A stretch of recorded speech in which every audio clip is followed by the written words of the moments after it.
Hello दोस्तों, स्वागत है आपका अपने यूट्यूब चैनल एप्सिल क्लासेस में। हम यहाँ पर सिविल इंजीनियरिंग के कुछ डिफिनीशंस लेकर आए हैं। ऐसा नहीं है कि कुछ आज लाए हैं, हमेशा लाएंगे। कोशिश करेंगे जितनी भी इम्पोर्टेंट डिफिनीशंस हैं और उनके फार्मूले हैं, उनके अजम्पशंस हैं और उनको कैसे फार्मूले के तौर पे इम्पैक्ट करना होता है, तो मेजर वाली डिफिनीशंस हम वीडियो में लाएंगे। पर ज़रूरी नहीं है कि जैसे कि एक सब्जेक्ट का ही लेकर आएँ, एक सब्जेक्ट से जंप करके दूसरे सब्जेक्ट में जंप कर देंगे। जैसे जो डिफिनीशन एक दूसरे से रिलेट करेगी वैसे लाएंगे। जैसे कि अब हमारा पहला टॉपिक है हाइड्रोस्टैटिक लॉ। अब हम इसको थोड़ा समझ लेते हैं, तो इसके बाद इसको हम इसकी हैंड राइटिंग भी करवाएंगे। कारण है जैसे कि आरपीएससी एई का मेंस का पेपर लगा है, आरपीएससी एई का मेंस का पेपर लगा है, तो इसमें रिटर्न भी पेपर होगा। लेकिन एसएससी जेई का जो मेंस लगा है, एसएससी जेई का मेंस जो लगा है, अभी रिजल्ट नहीं आया है, उसमें सीबीटी होगा।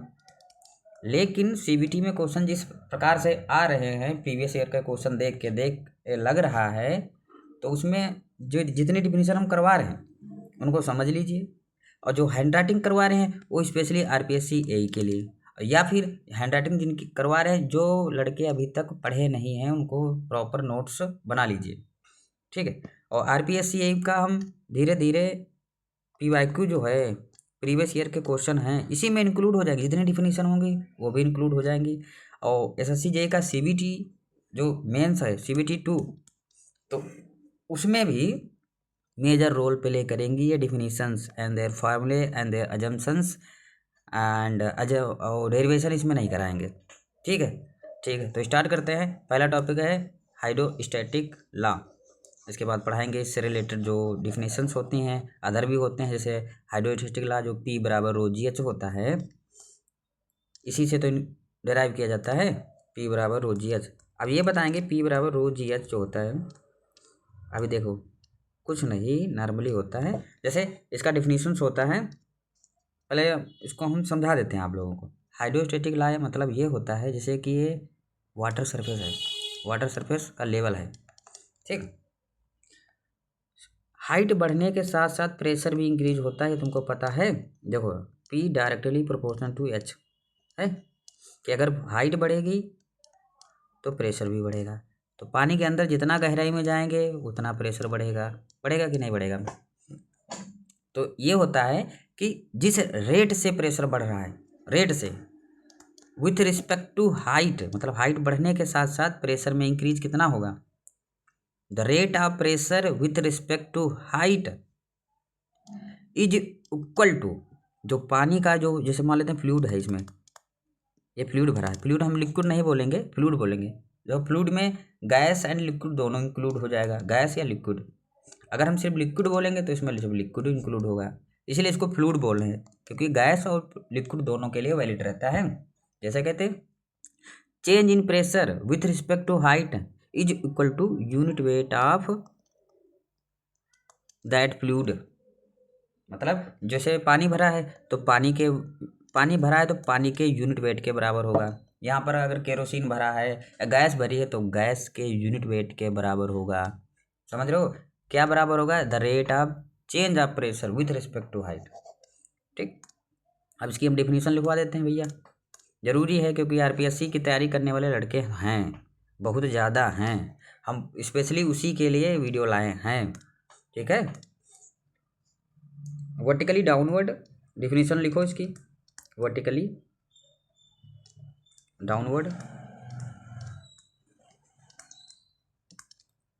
The rate of change of pressure, the rate of change of pressure with respect to height. यहाँ पर कॉमा लगाने की जरूरत नहीं, अरे sorry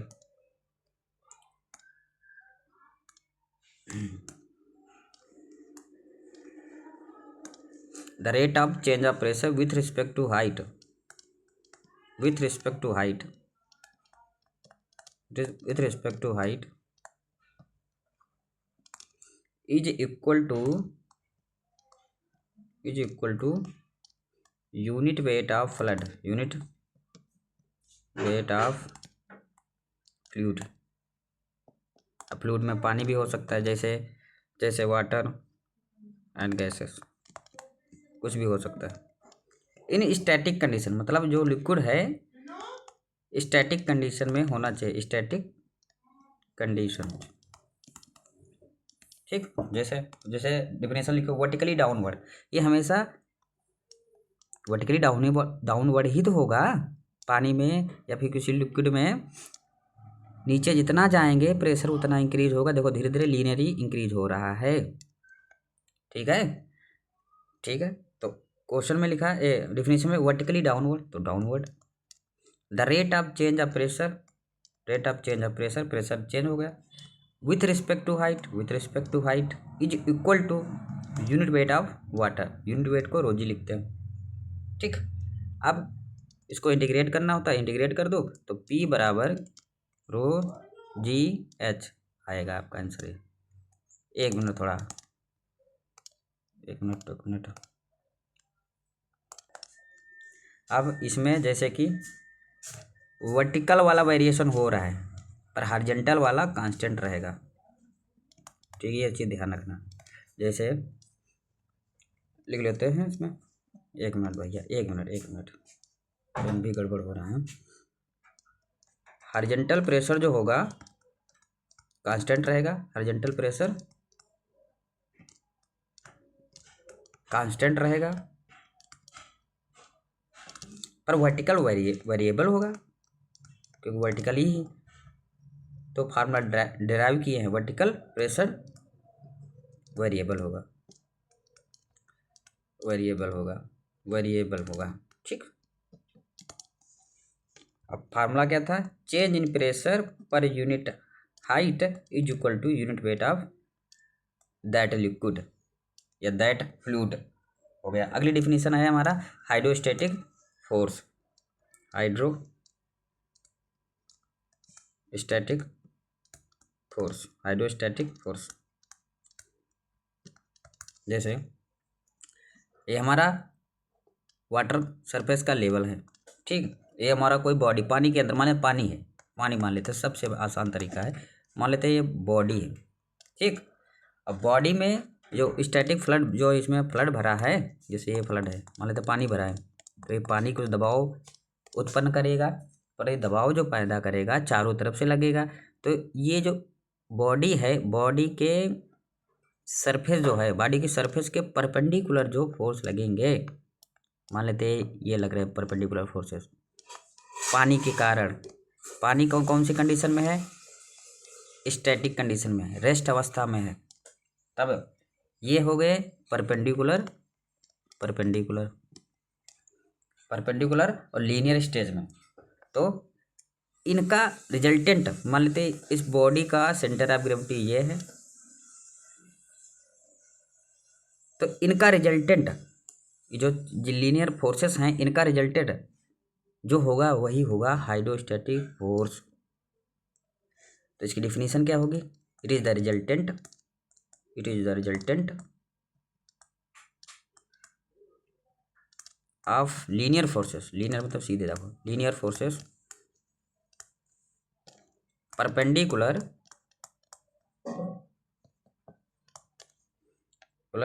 to the surface of body, perpendicular to the surface of body। इन फोर्सेस का, जैसे कि बॉडी के परपेंडिकुलर जो फोर्स लग रहे हैं, कई सारे लग रहे हैं, एक तो लग नहीं रहा है, सबको नहीं, इनका रिजल्टेंट जो होगा भैया वही हाइड्रोस्टैटिक फोर्स होगा।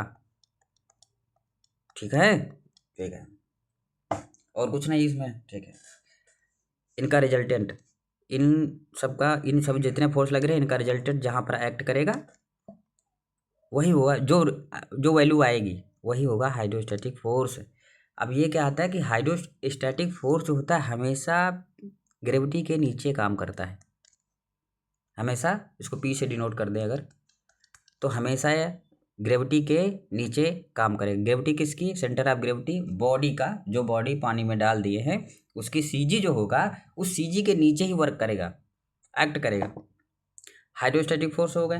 अगला टॉपिक रहेगा सेंटर ऑफ प्रेशर। अब सेंटर ऑफ प्रेशर जैसे कि पहले डिफिनीशन लिख लेते हो, बता देते। Centre of pressure, centre of pressure जो हमारा रिजल्टेंट था आया है हाइड्रोस्टैटिक फोर्स का। हाइड्रोस्टैटिक फोर्स या हाइड्रोस्टैटिक प्रेशर, जैसे फोर्स है, जैसे फोर्स निकाल दे तो प्रेशर निकालना हो तो फोर्स पर यूनिट एरिया उसके एरिया से भाग कर देंगे, जहाँ पर एक्ट कर रहा है फिर बॉडी के एरिया से भाग कर देंगे, हमारा प्रेशर निकल आएगा। वैसे है centre of pressure. Centre of pressure जो है, मान लेते हैं देखो सीजी के नीचे ही हमेशा वर्क करेगा, जाहिर सी बात है। तो इस सेंटर ऑफ प्रेशर की हाइट वाटर सरफेस के लेवल से, फ्री सरफेस से जो हाइट होती है उसको बोलते हैं सेंटर ऑफ प्रेशर। ठीक, अब इसको डिफिनेशन के तौर पे लिख देते हैं, इसमें क्या दिक्कत है। डिफिनेशन के तौर पे it is the resultant of hydrostatic force, hydrostatic force, it is the resultant of hydrostatic force where it is assumed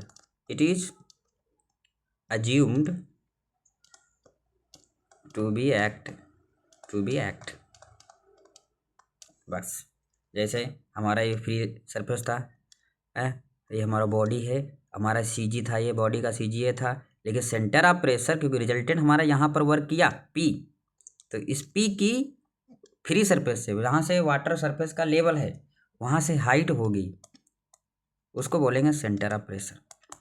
इसको एच बार सी पी से डिनोट करते हैं। सी पी मतलब सेंटर ऑफ प्रेशर, एच बार, और x को सी जी को H बार से denote करते हैं। बस थोड़ा डिफरेंस क्रिएट करने के लिए, जैसे सी जी है हमारा बॉडी है, बॉडी का अगर सी जी निकालें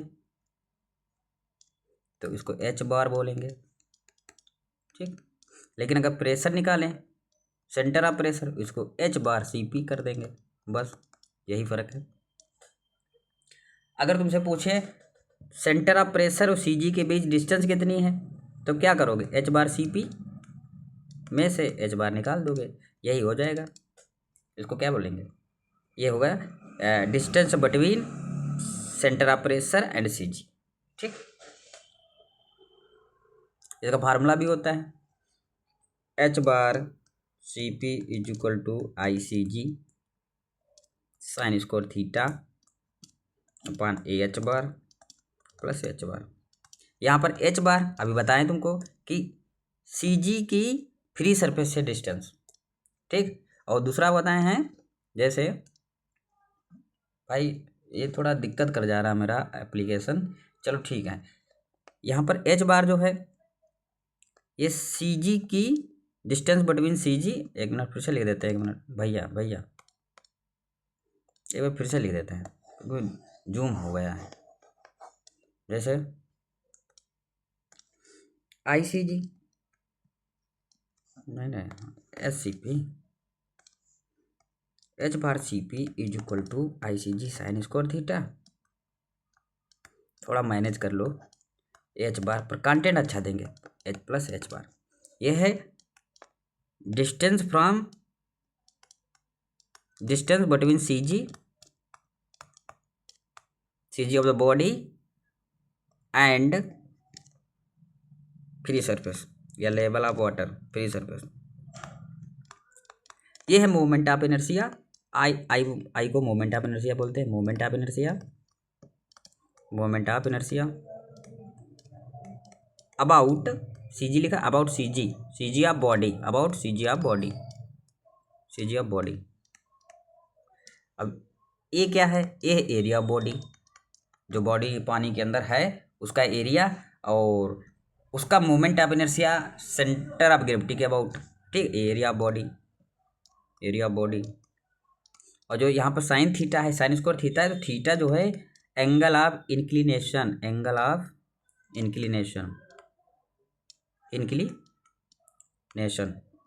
जैसे ये हमारा फ्री सरफेस था, मान लेते हैं हम अभी तो वर्टिकली बता रहे हैं, ये बॉडी है, लेकिन मान लेते हैं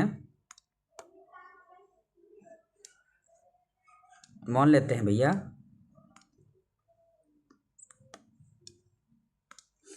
हमारा कोई सर्कुलर प्लेट है, वो वर्टिकली ना होके थोड़ा इंक्लाइन एंगल पे जा रही है, तो ये हमारा एंगल जो है एंगल ऑफ इंक्लिनेशन होता है। अगर वर्टिकल है तो theta equal to 90 degree, horizontal है तो थीटा इक्वल टू 0 डिग्री है। जैसे for vertical theta equal to 90 degree, for horizontal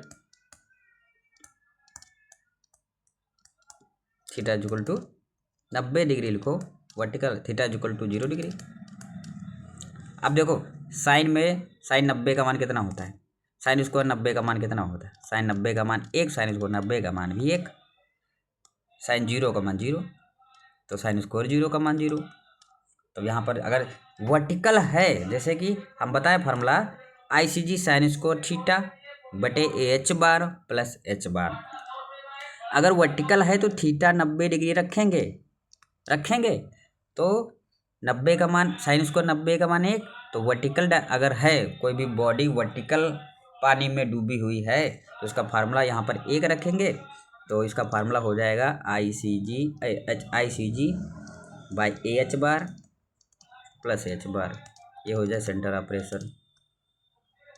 अगर हॉरिजॉन्टल है तो थीटा की वैल्यू 0 हो जा रही है, तो साइन 0 का मान 0 हो जा रहा है, तो ये वैल्यू साइन 0 हो जाएगा, ये वैल्यू पूरी 0 हो जाएगी। तो H बार CP बराबर होगा H बार के, तो H बार CP बराबर होगा H बार के। भैया याद रखना बहुत ज़रूरी है, हॉरिजॉन्टल ये हो जाएगा वर्टिकल, ये हो जाएगा vertical.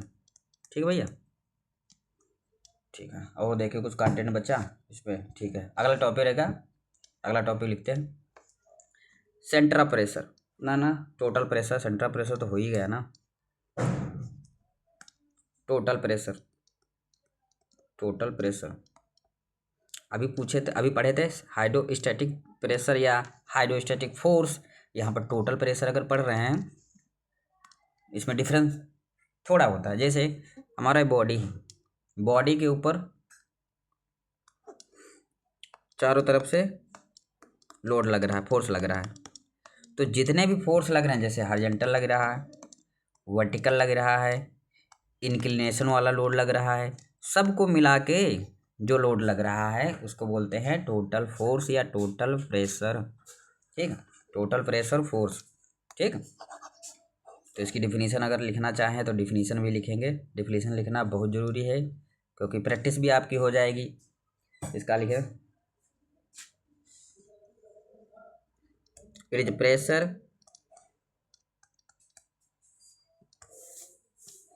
Acting on a plane और curve surface, curve surface. It is a pressure acting on a plane or curved surface when contact with fluid.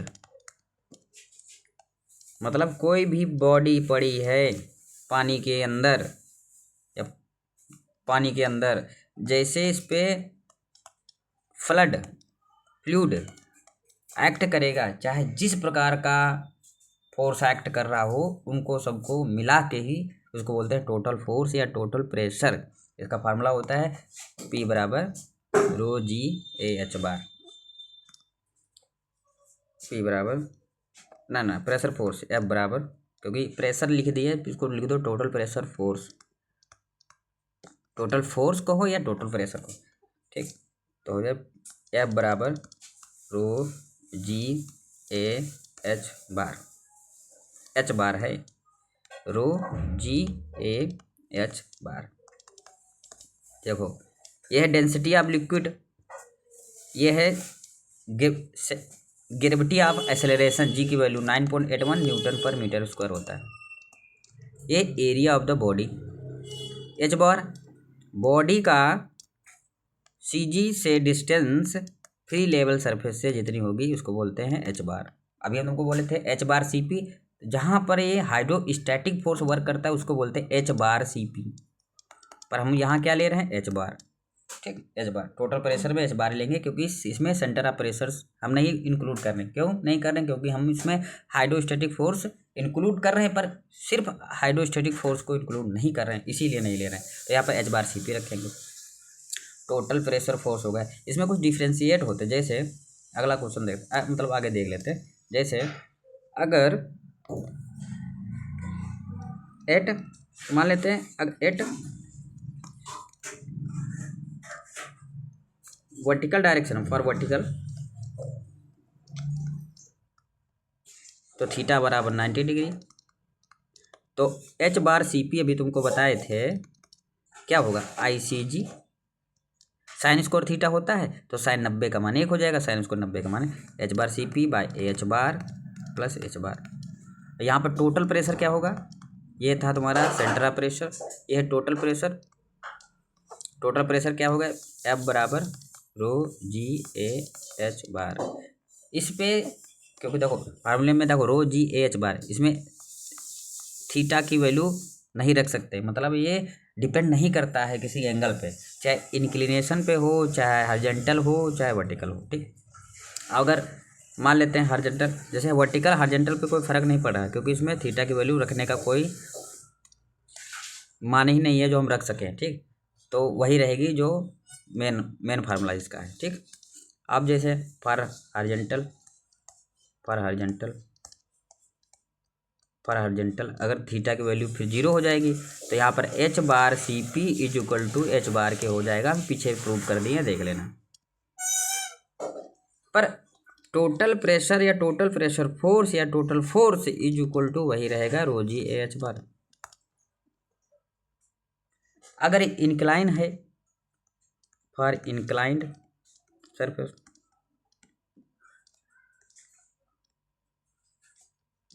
अब इसका मतलब इसमें थीटा की वैल्यू कुछ होगी, जाहिर सी बात होगी। तो H bar C P centre of pressure क्या हो जाएगा, I C G sine square theta. ये भैया बहुत इंपॉर्टेंट है, लिख लो, H bar plus H bar. यहाँ पर थीटा की वैल्यू कुछ भी हो, 30 हो, 60 हो, 90 हो, 45 हो, जो भी है वैल्यू रख देनी। अगर कुछ इसके अतिरिक्त है तो कैलकुलेटर यूज कर लेना, आ जाएगी वैल्यू। ठीक, और यहाँ पर वेरी करेगा, इसमें हॉरिजॉन्टल भी होगा, इसमें वर्टिकल भी होगा। हॉरिजॉन्टल होगा rho G integration H D A sine theta, इसका होगा rho G integration H D A cos theta. उसके बाद इसका रिजल्टेंट निकालेंगे, एफ एच का स्क्वायर प्लस एफ वी का स्क्वायर, ये तुम्हारा रिजल्टेंट। इंक्लाइन है तो वही करता है। ठीक, अगला टॉपिक रहेगा तुम्हारा buoyancy force, buoyant force, BUOYAN buoyancy force.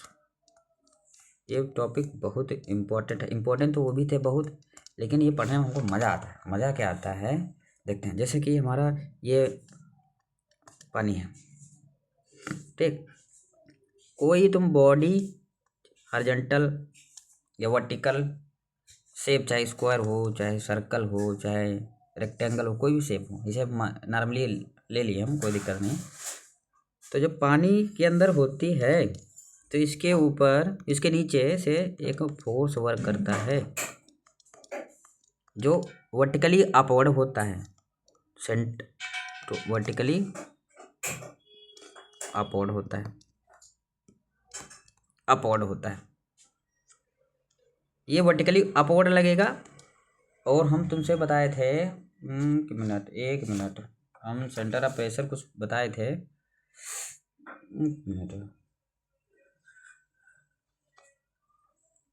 नहीं कुछ पढ़ के हम कंफ्यूज हो गए थे, चलो छोड़ो। हाँ, ये देखते हैं, बायेंसी फोर्स जो होता है वर्टिकली अपवर्ड होता है। ठीक, ये अपवर्ड डायरेक्शन में वर्क करता है।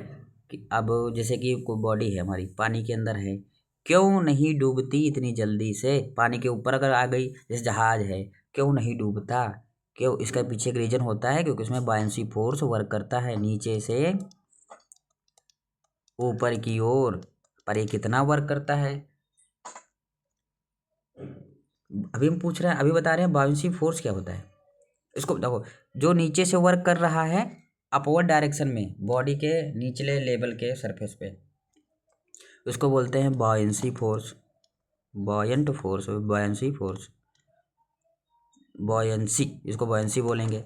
देखो इस फिनोमेना को, जैसे प्रोसेस है, ये हमारा बॉडी है, बॉडी पानी के अंदर है पर उसके नीचे से कुछ वेट लग रहा है। जैसे ये 10 kg का था, पानी में अगर उसको डुबा दो, उसको पकड़ो तो इसमें लगभग मान के चलो, मान लेते 6 kg बचा। वेट कम हो जाता है। क्यों कम हो जाता है? क्योंकि नीचे से एक सपोर्ट मिलता है जिसको बोलते हैं बॉयंसी या बायंट फोर्स या बायंसी फोर्स, इसी को बोलते हैं। इसकी डेफिनेशन लिखवा देते हैं, एक मिनट रुको, डेफिनेशन लिखवा देते हैं बस। दैट इज जनरेटेड, ठीक है। अब इसकी डेफिनेशन लिख दें, इट इज वर्टिकली अपवर्ड, इसमें अपवर्ड फोर्स लगता है, vertically upward force that is generated by, that is generated by, that is generated by fluid on the surface of body,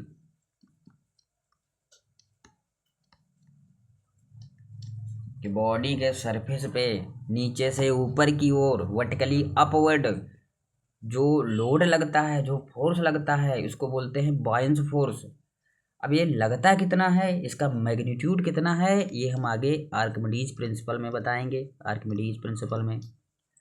पर ये फिनोमेना जो होता है, जो प्रोसेस होता है, इसको बायन्सी बोलते हैं।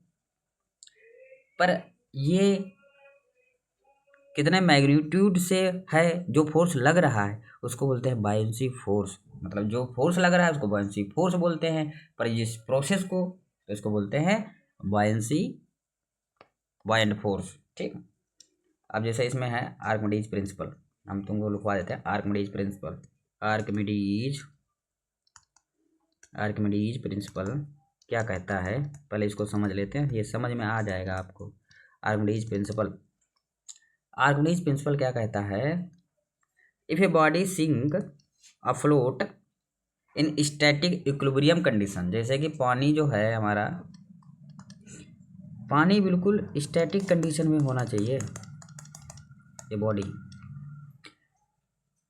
तब इसके नीचे से एक वेट वर्क करता है।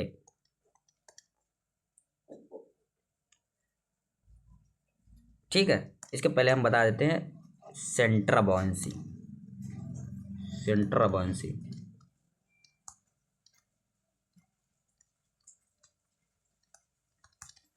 नीचे से एक वेट एक्ट करता है, इसको बोलते हैं बायंट फोर्स,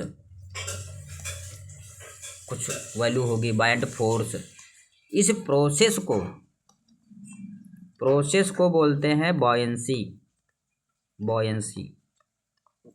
और सेंटर ऑफ बायन्सी ये होता है कि जो फोर्स लग रहा है, जैसे उसमें बताया था centre of pressure, hydrostatic force का जो माना जाता है कि इस पॉइंट पे इसका रिजल्टेंट एक्ट करेगा, उसको बोलते थे सेंटर ऑफ प्रेशर। वैसे इसमें भी है सेंटर ऑफ बायन्सी, कि जो बायंट फोर्स एक्ट कर रहा है किसी एक पॉइंट पे, मान के कि किसी एक पॉइंट पे एक्ट कर रहा है, तो उसको बोलते हैं सेंटर ऑफ बायन्सी। ठीक है भैया, centre of buoyancy, it is the point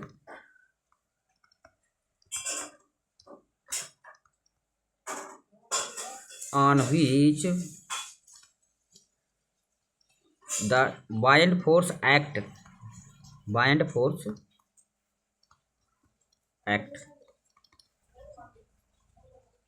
ठीक है। पर एक मैग्नीट्यूड जो है, इसका मैग्नीट्यूड प्रिंसिपल में बता देते हैं, एक मिनट। आर्किमिडीज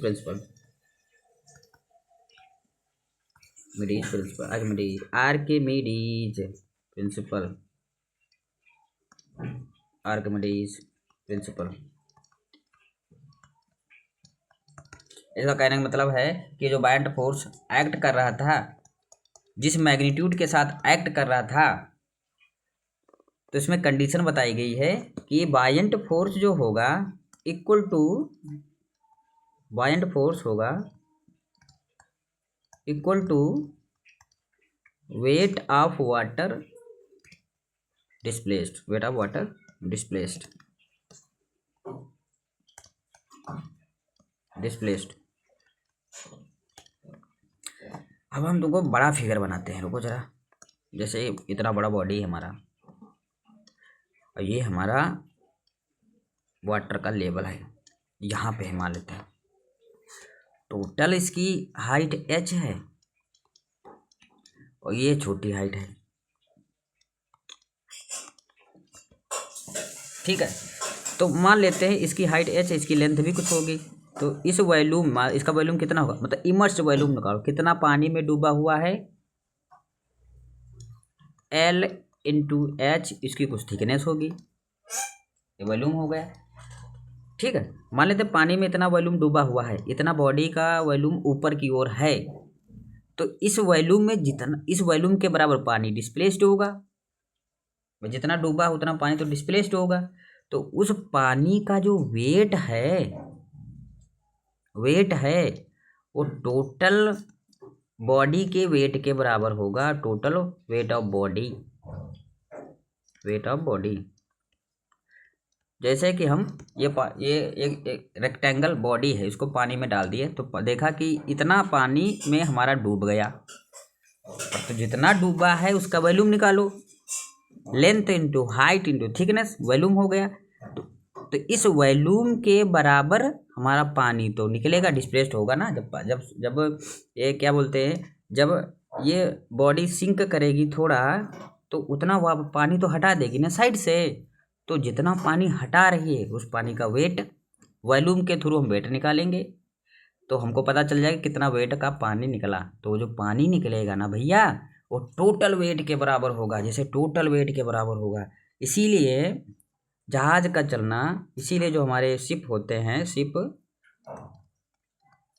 तैरते रहते हैं, स्विम करते रहते हैं, ठीक है। समझे कि नहीं समझे, आर्किमिडीज प्रिंसिपल, ठीक है। और ये थोड़ा बच गया है, कहते हैं कि सेंटर ऑफ प्रेशर जो है, सेंटर ऑफ बायोंसी जो हम बताए थे, सेंटर ऑफ बायोंसी ये वाली, अभी इसी में बता देते हैं। जैसे सेंटर ऑफ बायोंसी जो होती है, अगर हमको कुछ नहीं पता है तो अज्यूम कर लेते हैं, ज़्यादातर वही वर्क करता है, 2/3 ऑफ स्मॉल h, यहाँ पर हमारा सेंटर ऑफ बायोंसी एक्ट करता है। इसमें लिख लेते हैं, it acts at 2/3 of immersed height, मतलब इमर्स्ड हाइट, टोटल हाइट का नहीं, इमर्स्ड हाइट, ठीक भैया। बस इतना टॉपिक लाएंगे क्योंकि वीडियो बहुत लंबा हो जाएगा, तो हम वीडियो लंबा नहीं करना चाहते हैं। कंटेंट हमारा सब तैयार है, जैसे कि हमको जितने भी डिफिनेशंस हैं हम कोशिश करेंगे सब लाने की, ठीक। और भैया स्पेशली हम बताए अभी भी रहे हैं कि इसको आप जितना हो सके तैयार कर लो। ये RPS लिख क्यों रहे हैं, यहाँ पर हम रिटर्न क्यों कर रहे हैं, ये आंसर राइटिंग के लिए कर रहे हैं, नहीं तो PPT बना लेते हैं आंसर राइटिंग के लिए। आंसर राइटिंग किस में काम आएगा, DT RPSC IN का पेपर है, भी मेंस का पेपर है, फरवरी मार्च में होने वाला है, इसका डेट आया अभी क्लियर नहीं पता है। लेकिन ये जो बता रहे हैं ना, CBT 1 हो या 2 हो, भैया बहुत इम्पोर्टेंट है। जैसे बता रहे हैं चुपचाप समझते जाओ और कोशिश करेंगे क्या, देखते हैं। हम जो पढ़ा रहे हैं इनसे PYQ भी कराएंगे, PYQ या फिर अपनी तरफ से क्वेश्चन डिजाइन करेंगे जो पूछे जा सकते हैं। Toughest level, moderate to toughest level रखेंगे, मॉडरेट टू, इजी तो हो जाएंगे आप सभी को, कोई थ्योरी पढ़ने के बाद हो जाएगा, मॉडरेट टू टफेस्ट लेवल। बस आज की क्लास यहीं तक, आशा करता हूँ सबको समझ में आया होगा। अगर कुछ नहीं समझ में आ रहा है तो कमेंट कर दीजिए, या फिर कुछ सुधार करना है तभी कर दीजिए। और ये भी देखते हैं, ये जो PYQ वाला है ना, टाइम वाली प्रॉब्लम रहती है, अगर हो जाएगा तो हम इसके लिए भी कोशिश करेंगे। लेकिन जो कर रहे हैं आज, जो वीडियो आप आज जो पढ़े हो, ये सब जितनी भी डिफिनीशंस हैं, मेजर डिफिनीशन जो पूछी भी जा सकती हो जहाँ तर और ज़्यादातर जहाँ से क्वेश्चन उठते हैं, SSC उठा रहा है, RPSC उठा रहा है, यही के लिए कोई भी पेपर हो, SSC हुआ, यही हुआ, कोई भी पेपर हो, तो वहाँ से जो कंटेंट ज़्यादा पूछा जा रहा है या फिर हल्का फुल्का भी जिसे लगा रिलेट कर रहा है, जैसे जहाँ से ज़्यादा क्वेश्चन पूछा जा रहा है और पर उससे रिलेटेड एक डिफिनीशन ऐसी है या फिर कोई प्रिंसिपल ऐसा है जो हमको उसके चक्कर में हमको ये डिफिनीशन क्लियर नहीं हो पा रही है और उसका फार्मूला क्लियर नहीं हो पा रहा है, इसके एग्जाम्पल क्लियर नहीं हो पा रहे हैं। चाहे फ्लूइड मैकेनिक्स हो, फ्लूइड से डायरेक्ट हमको जंप करना पड़े मैकेनिक्स में या हमको जंप करना पड़े फिजिक्स में या हमको जंप करना पड़े सॉइल में, ये कोई दिक्कत नहीं, हम एक साथ लाना चाहते हैं, एक साथ लाएंगे। ठीक है, आशा करते हैं आपको टॉपिक हमारा समझ में आया हुआ है। Thank you for watching. मिलते हैं अगली क्लास में, अगले वीडियो में।